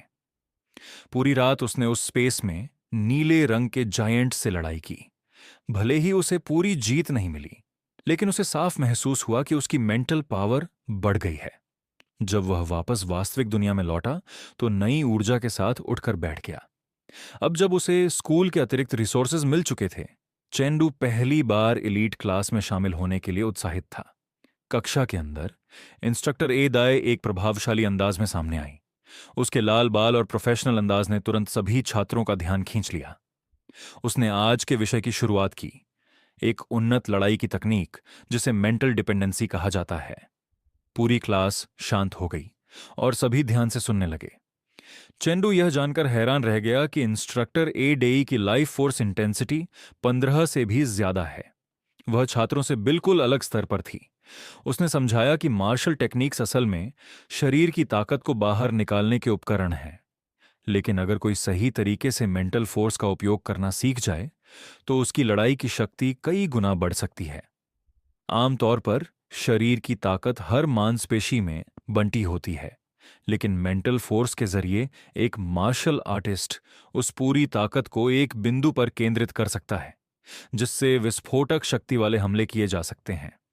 इस तकनीक का असली सार यह है कि शरीर की हर मांसपेशी को सटीक नियंत्रण के साथ एक साथ सक्रिय किया जाए। चेंडू ने चारों ओर नजर डाली और देखा कि एलीट क्लास के कई प्रतिभाशाली छात्र पहले से ही इस तकनीक को जानते हैं और कुछ तो इसमें महारत भी हासिल कर चुके हैं। हालांकि इंस्ट्रक्टर एदाई ने यह भी बताया कि जब तक मेंटल फोर्स लेवल 10 तक नहीं पहुंचती, तब तक इस तरह की शक्ति को केंद्रित करने की क्षमता सीमित रहती है। इसलिए उन्होंने छात्रों को सलाह दी कि आने वाली कॉलेज एंट्रेंस परीक्षा में अच्छा प्रदर्शन करने के लिए वे अपनी लाइफ फोर्स की ताकत बढ़ाने पर ज्यादा ध्यान दें। इसके बाद उन्होंने घोषणा की कि वह सभी छात्रों की करंट मेंटल फोर्स का टेस्ट लेंगी और सबको खड़े होने के लिए कहा। बोलते हुए उन्होंने एक छोटी सी बांसुरी निकाली जो हल्की बैंगनी ऊर्जा से घिरी हुई थी। इंस्ट्रक्टर आदय के आदेश पर सभी छात्र एक साथ खड़े हो गए। उन्होंने समझाया कि वह फटीग मेलोडी नाम की एक ध्वनि आधारित तकनीक बजाएंगी जो सीधे दिमाग पर असर डालकर हर छात्र की सहनशक्ति को परखेगी। उनकी नजर चेंडू पर जाकर ठहर गई। क्योंकि वह नया छात्र था, उन्होंने उसे टेस्ट से मना करने का विकल्प दिया। उन्होंने कहा कि यह दबाव बहुत ज्यादा हो सकता है और अगर वह मना करता है तो उसके फाइनल मूल्यांकन पर कोई असर नहीं पड़ेगा। यह सुनकर चेंडू थोड़ा हैरान हुआ। उसके आसपास बाकी छात्र तनाव में दिख रहे थे और इस मानसिक परीक्षा के लिए खुद को तैयार कर रहे थे। चेंडू समझ गया कि इंस्ट्रक्टर को लगता है कि उसकी मेंटल स्ट्रेंथ कमजोर है और वह तुरंत गिर सकता है। लेकिन चेंडू ने दृढ़ता से कहा कि वह टेस्ट में हिस्सा लेगा। इंस्ट्रक्टर एदाई हल्का सा मुस्कुराई। उन्हें समझ आ गया कि उसका प्रतिस्पर्धी स्वभाव उसे पीछे हटने नहीं देगा। उन्होंने सिर हिलाया, बांसुरी उठाई और टेस्ट शुरू करने से पहले सभी को चेतावनी दी कि वे अपनी पूरी इच्छा शक्ति से इस मेलोडी का विरोध करें, क्योंकि यह शरीर और दिमाग दोनों को अत्यधिक थका देगी। सभी छात्र खुद को संभालकर खड़े हो गए। जैसे ही बांसुरी बजनी शुरू हुई, एक अजीब सी धुन पूरे क्लासरूम में फैल गई। यह ध्वनि बैंगनी स्पिरिचुअल प्रेशर की लहर बनकर पूरे कमरे में फैल गई। चेंडू ने ऊपर देखा। उसे अपने आसपास एक अजीब ऊर्जा महसूस हुई। अचानक उसके दिमाग के अंदर एक विशाल बैंगनी आकृति धीरे धीरे बननी शुरू हुई और फिर अचानक उसकी तरफ बढ़ी। इससे पहले कि वह कुछ समझ पाता, उस आकृति ने उस पर जोरदार किक मारी। चेंडू ने तुरंत प्रतिक्रिया दी और दोनों हाथों से उस वार को रोक लिया। झटका काफी ताकतवर था, लेकिन वह अपनी जगह पर मजबूती से खड़ा रहा। उसे समझ आ गया कि यह तकनीक असल में एक शक्तिशाली मानसिक हिप्नोसिस है। इंस्ट्रक्टर एदाय ध्यान से देख रही थीं और हैरान रह गईं कि चेंडू ने इतने आराम से इस हमले को सहन कर लिया। उसके लिए यह दबाव किसी सामान्य चुनौती जैसा था। चेंडू हल्का सा मुस्कुराया, जैसे यह टेस्ट अभी भी उसके लिए आसान हो। एडाई ने मान लिया कि उसकी मेंटल स्ट्रेंथ उम्मीद से कहीं ज्यादा है, लेकिन उन्हें लगा कि अभी यह पर्याप्त नहीं है। इसलिए उन्होंने इसकी तीव्रता और बढ़ाने का फैसला किया। जैसे ही दबाव अगले स्तर पर पहुंचा, बाकी छात्र तुरंत चीखने लगे। कई के पैर कांपने लगे और वे इस भारी दबाव को सहन नहीं कर पाए। एडाई शांत होकर यह सब देख रही थी। यह परिणाम उनकी उम्मीद के अनुसार था, क्योंकि ज्यादातर छात्र इसी स्तर पर गिर जाते थे। फिर उनकी नजर उस एक व्यक्ति पर गई जो अब भी खड़ा था, चेंडू।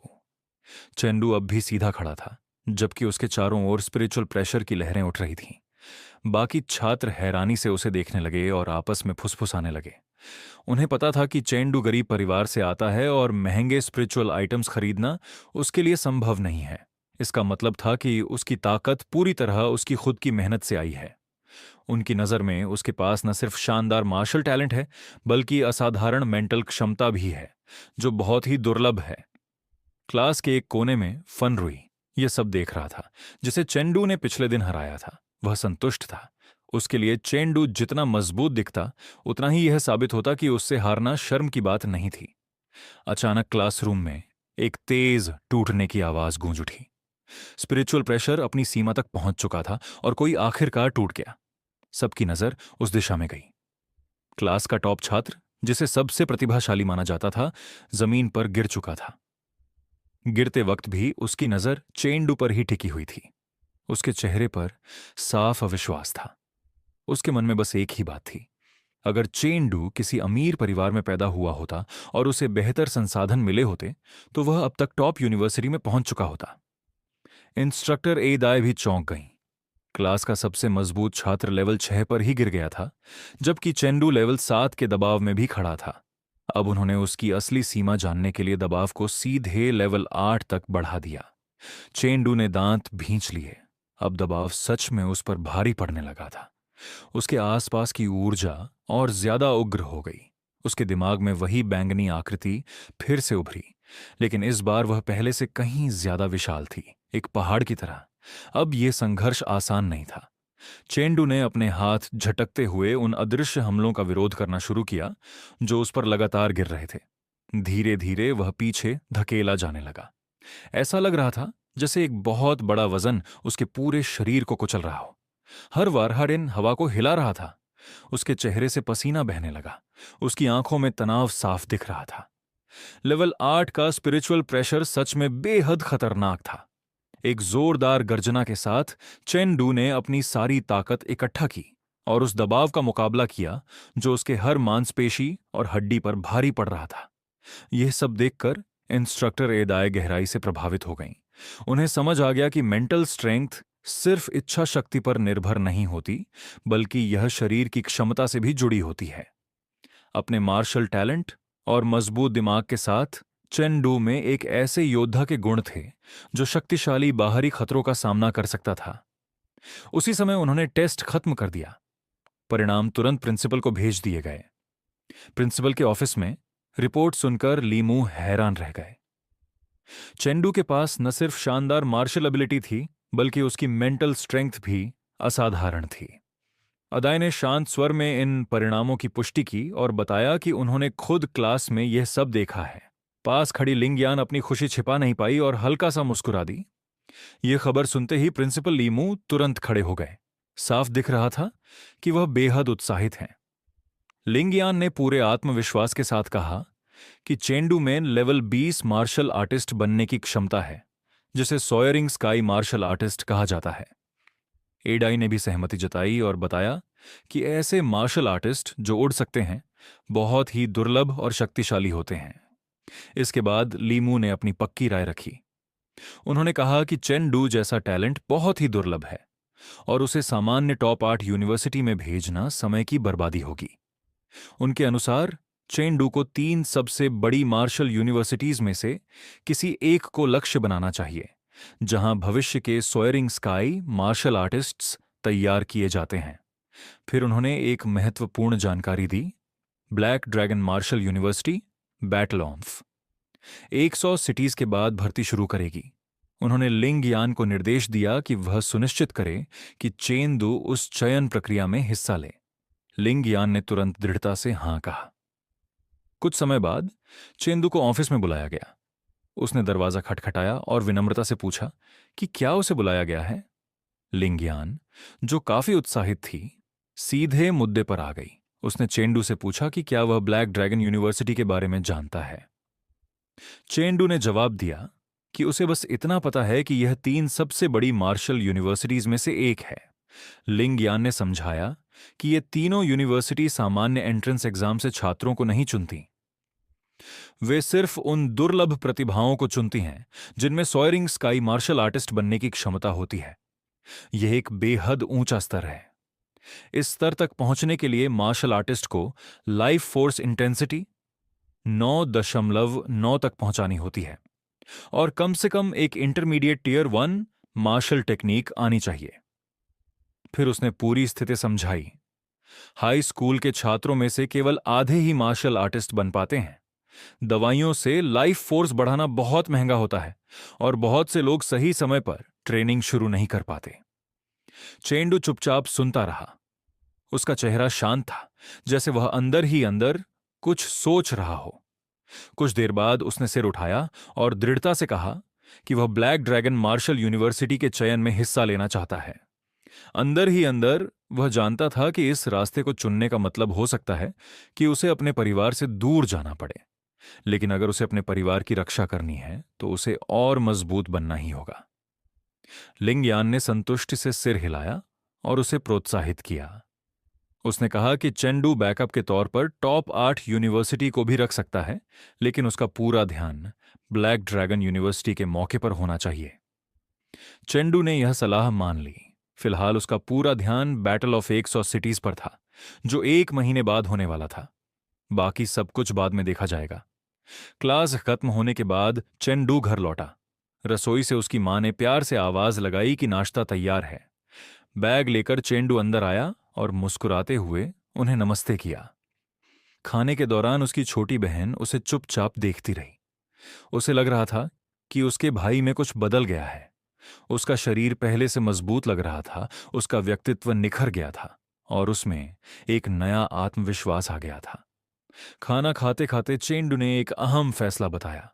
उसने अपने माता पिता और बहन से कहा कि वह आज से स्कूल के हॉस्टल में रहने वाला है, ताकि वह पूरी तरह ट्रेनिंग पर ध्यान दे सके और आने वाले 100 सिटीज वॉर की तैयारी कर सके। यह सुनकर उसकी मां तुरंत चिंतित हो गईं। उन्हें डर था कि वह फिर से खुद को ज्यादा थका देगा। उसकी बहन भी हैरान हुई और बोली कि हॉस्टल में रहना तो साल की शुरुआत में तय होता है। चेंडू ने मुस्कुराते हुए अपनी मां को समझाया कि स्कूल ने उसके लिए खास इंतजाम किए हैं और वह अब पहले की तरह लापरवाही से ट्रेनिंग नहीं करेगा। स्पेशल क्लास के हर छात्र को एक निजी मार्शल ट्रेनिंग हॉल दिया जाता है, साथ ही आराम करने की जगह भी, ताकि वे सही तरीके से ट्रेनिंग और रिकवरी कर सकें। जहां उसकी मां चिंतित थी, वहीं उसके पिता ने इस फैसले का पूरा समर्थन किया। उन्होंने चेंडू को आगे बढ़ने के लिए प्रोत्साहित किया और कहा कि जरूरत पड़ने पर वह परिवार से मदद मांग सकता है। परिवार के समर्थन से चेंडू काफी हल्का महसूस करने लगा। नाश्ता खत्म करने के बाद वह स्कूल के लिए निकलने लगा। पूरा परिवार उसे दरवाजे तक छोड़ने आया। उसकी मां ने उसे अपना ख्याल रखने को कहा। उसके पिता ने उसे पूरा जोर लगाने के लिए उत्साहित किया और उसकी छोटी बहन मजाक में बोली कि वह पहला स्थान जीतकर घर लेकर आए। घर से निकलकर चेंडू सीधे स्कूल पहुंचा। जब वह अपने मार्शल ट्रेनिंग रूम में पहुंचा तो उसने देखा कि उसकी ट्रेनिंग के लिए नए संसाधन आ चुके थे। 90 bag blood vitality milk, 30 blood vitality pills और 4 पैक्टिफुल ब्लड विटैलिटी पाउडर। उन्हें देखकर वह खुद को रोक नहीं पाया और हल्का सा आह भर दी। मार्शल कल्टीवेशन सच में बहुत महंगा था। ये सारी चीजें मिलाकर कम से कम 50,000 युएन की थीं। लेकिन चेंडू के लिए ये सब देखकर उसका इरादा और भी मजबूत हो गया। मुट्ठी कसकर चेंडू ने ठान लिया कि अब से क्लास के अलावा वह अपना सारा समय ट्रेनिंग में लगाएगा। कुछ ही देर बाद वह ट्रेनिंग चैम्बर में खड़ा था और एआई सिस्टम को आदेश दिया, शाओशान, ग्रेविटी को 5 गुना बढ़ा दो। मशीन जैसी आवाज तुरंत आई कि आदेश स्वीकार कर लिया गया है। अचानक चेंडू के शरीर पर भयंकर दबाव उतर आया। उसने दांत भींच लिए, क्योंकि यह ऐसा था जैसे कई हाथी एक साथ उस पर दबाव डाल रहे हों। इतनी भारी ग्रेविटी में एक कॉम्बैट रोबोट के साथ ट्रेनिंग करना बेहद खतरनाक था। सिस्टम ने चौथे ट्रेनिंग राउंड की घोषणा की और लाल चमकती आंखों वाला एक रोबोट उसके सामने प्रकट हो गया। रोबोट तेजी से आगे बढ़ा और एक जोरदार मुक्का मारा। चेंडू ने अपनी तलवार उठाकर उसे रोकने की कोशिश की, लेकिन वह जानता था कि इतनी ग्रेविटी में एक छोटी सी गलती भी मांसपेशियां फाड़ सकती है या हड्डियां तोड़ सकती है। सीधा वार लेने के बजाय उसने चालाकी से हमले की दिशा बदल दी और उसे किनारे कर दिया। एआई सिस्टम ने तुरंत विश्लेषण किया और बताया कि बचाव सफल रहा, लेकिन उसकी ऊर्जा बहुत ज्यादा खर्च हो रही है और बेकार की हरकतों को कम करना चाहिए। यह सुनकर रोबोट ने अपनी रणनीति बदल दी।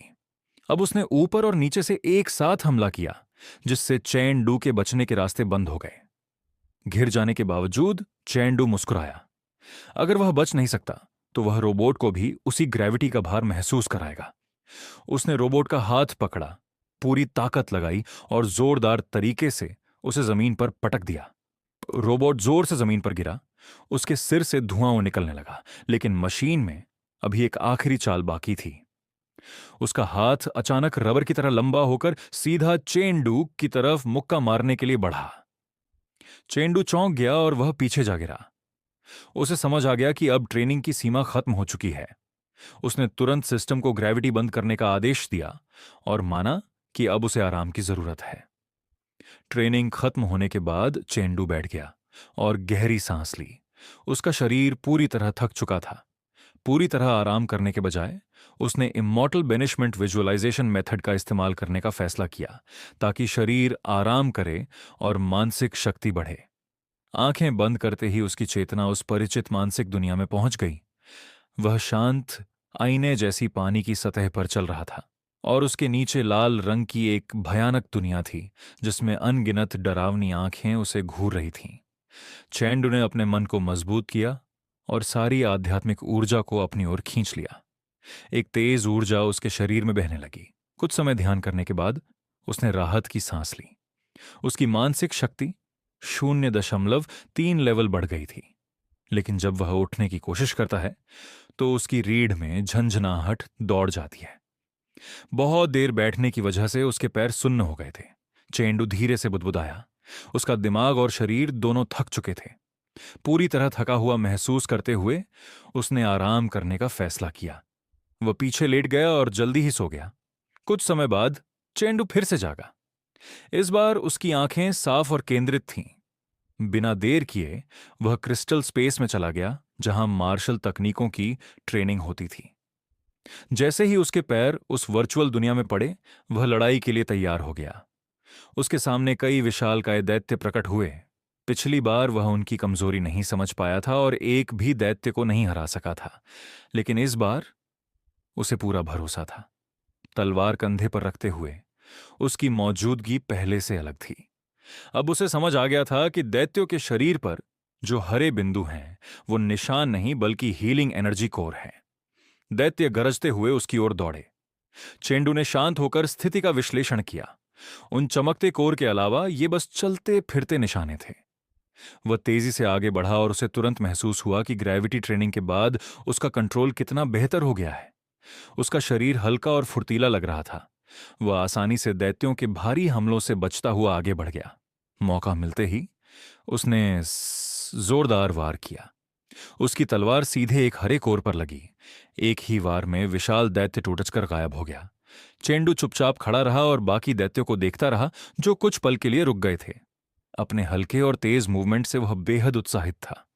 उसने सोचा, थोड़ा आराम करने के बाद वो फिर से ग्रेविटी ट्रेनिंग करेगा। इस रफ्तार से 100 सिटीज टूर्नामेंट के टॉप 3 में आना अब नामुमकिन नहीं लग रहा था। समय तेजी से बीत गया और आखिरकार 100 सिटीज टूर्नामेंट का दिन आ गया। समुद्र किनारे बसे शहर हैतान में एक शानदार होटल के अंदर चेंडू अपनी टीम के साथ दाखिल हुआ। उसकी टीम का एक सदस्य हैरानी से चारों तरफ देखने लगा और बोला कि उसने पहले कभी इतना शानदार जगह नहीं देखी। चेंडू ने बस उसे ध्यान लगाने को कहा। अचानक रिसेप्शन डेस्क से गुस्से भरी आवाज आई। चेंडू ने मुड़कर देखा तो एक चेहरे पर निशान वाला योद्धा, जिसके बाल समुराई स्टाइल में बंधे थे, स्टाफ से जोर जोर से बहस कर रहा था। उसका नाम वो टैंग था और वह लॉकडाउन टीम का सदस्य था। वह गुस्से में पूछ रहा था कि समय पर आने के बावजूद उसकी टीम को रजिस्ट्रेशन क्यों नहीं करने दिया जा रहा है। वो टैंग ने गुस्से में काउंटर पर हाथ मारा, जिससे रिसेप्शनिस्ट डर गया। उसकी आंखों में साफ हत्या का इरादा दिख रहा था और उसका हाथ धीरे धीरे तलवार की मूठ की ओर बढ़ रहा था। चेंडू ने आंखें सकरी कर लीं और ध्यान से देखने लगा। ऐसा लग रहा था कि वह आदमी यहीं किसी पर हमला करने वाला है।